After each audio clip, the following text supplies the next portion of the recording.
And welcome to all of our listeners and viewers around the country and around the world. We begin today's show on Libya. The White House is refusing to confirm a report that President Obama has signed a secret order authorizing covert U.S. government support for rebel forces seeking to oust Libyan leader Muammar Gaddafi. According to the Reuters news agency, Obama signed the order, known as a presidential finding, within the last 2 or 3 weeks. Earlier this week, the New York Times revealed CIA operatives are already on the ground in Libya as part of a covert Western force to aid the U.S.-led bombing campaign. In Washington, the president's war plans are continuing to come under criticism by some members of Congress.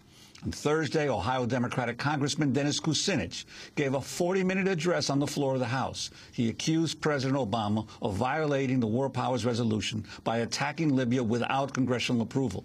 Congressman Kucinich has also suggested the president's actions are an impeachable offense.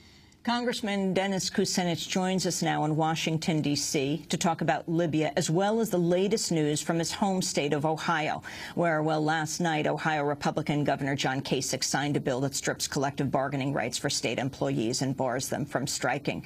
Congressmember Dennis Kucinich, welcome to Democracy Now! Let's start with Libya. Lay out your thesis that you put forward on the floor of the House yesterday. Simply put, the president has no constitutional authority to do what he's done. He has changed the Constitution, in effect, by saying that he has an executive privilege to wage war. He's ignored Article 1, Section 8. He's ignored the War Powers Act. He's even exceeded the UN mandate. And so this administration has taken this country on a path that is profoundly anti-democratic, and it needs to be challenged. And Congressman, when you say an impeachable offense, those are pretty strong words. Well, actually, what I've said is that he's exceeded his authority as executive, and I raised the question as to whether or not, when someone does that, if that, in fact, is an impeachable offense. Look, there's not going to be an impeachment, but someone has to say that what the president is doing is fundamentally wrong if we have any understanding of the way this country was founded. The founders did not want to create in the executive another British king who could wage war at his whim and caprice. This president has assumed power that no president, not even President Bush, has assumed.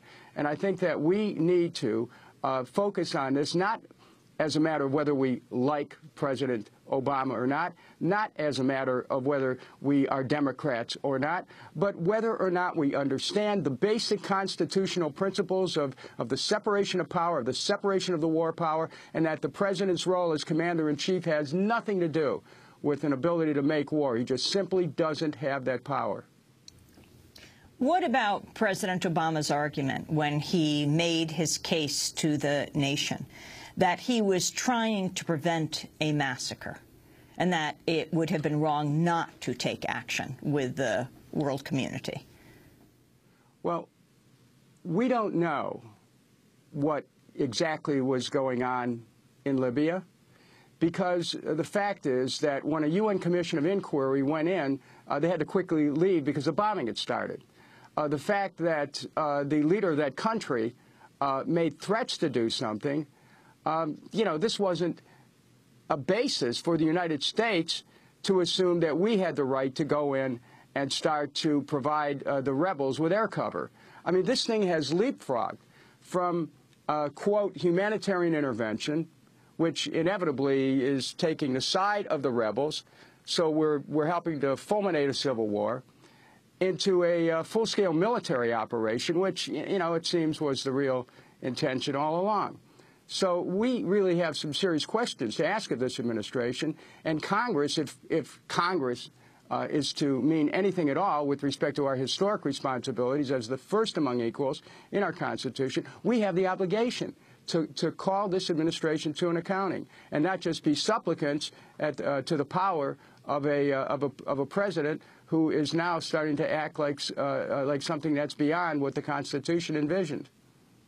Well, Congressman, but the reality is, in terms of the recent U.S. history especially, there have been any number of U.S. interventions in countries where they stopped short of a full-fledged war, but the president, for one reason or another, didn't feel it was necessary before sending troops into the field to request the vote of Congress.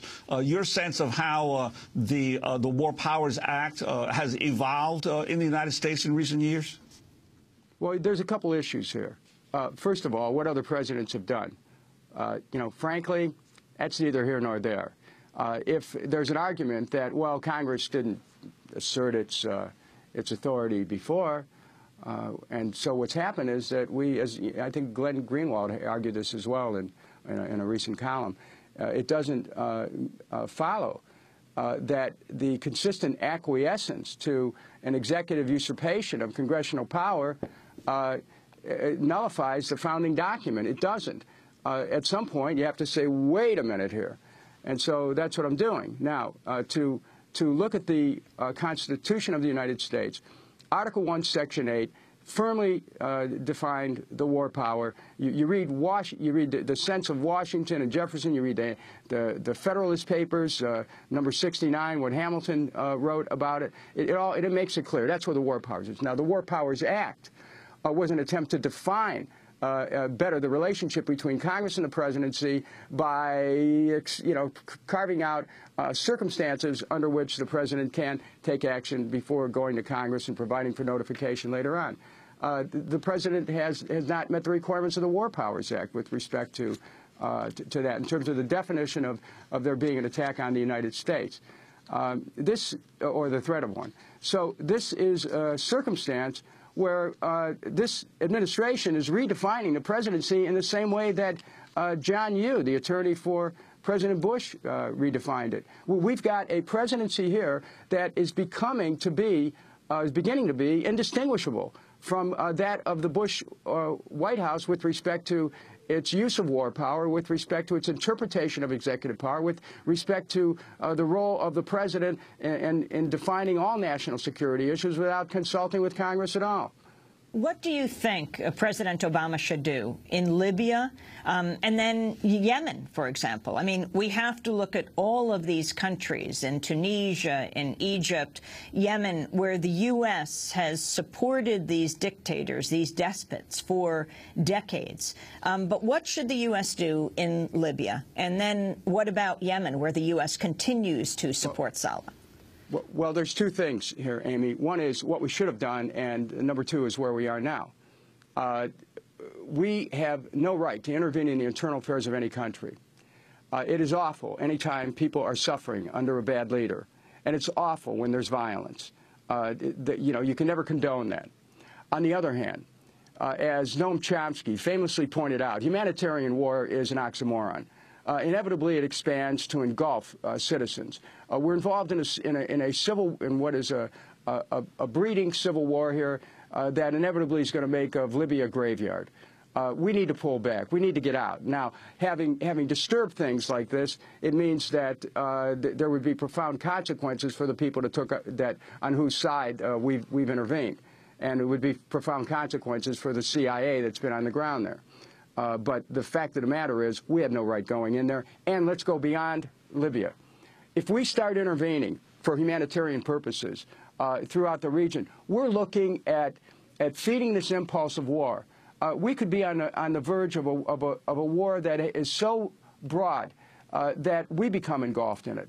And that's really, I think, what we're headed for, because the Obama administration is not showing the kind of restraint that the people have a right to expect in a president of the United States, and is not showing the willingness to recognize the constitutional role of the Congress. And if you do not have Congress as a co-equal branch of government, then you have an executive who's quite free to pursue adventures in his name and not in the name of the country.